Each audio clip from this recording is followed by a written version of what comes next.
Hi, I'm Rob from Bay Marine Electronics. Today we're taking out this GPSMAP 751XS for a test run. We're really interested in the chirp sound and performance, so we're going to take it out to some deep water and see how she does. This is the transducer mount which we have for our testing.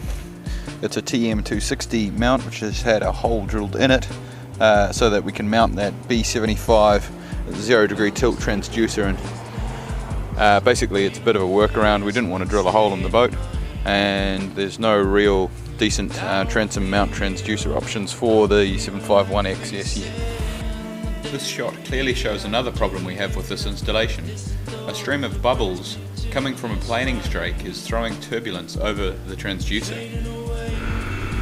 Conditions inside the harbour were outstanding, and it wasn't until we got out of the harbour mouth we discovered what we were in for. Originally we had planned to get out to some really deep water, but since we had to drastically slow down with the rough conditions, we altered our plans, deciding to stop at Penguin Shoals and have a quick peek at some medium water if we had time. Even in the rough water, the multi-point touchscreen performed well. The bezeled front and sturdy base mean you can steady your hand on the unit and use your thumb for control. The 751XS is preloaded with navigational and fishing charts for New Zealand and Australia. In our opinion, these are the best charts available, and with HomePort software you can also transfer these to your computer.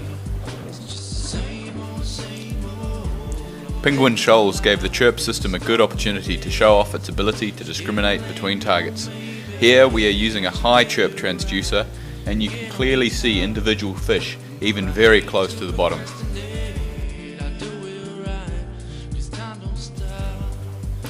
The 751XS uses one chirp frequency, either low, medium or high, depending on what transducer is plugged in at the time.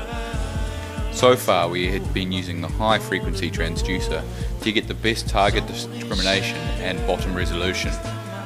We wanted to see how deep it would go, and it did get up to 350 meters before it lost the bottom. We would probably be seeing fish in about 200 to 250. Unfortunately, due to the conditions, we couldn't head out much deeper with the low frequency transducer, but we did see that it had a very good bottom in about 450 meters.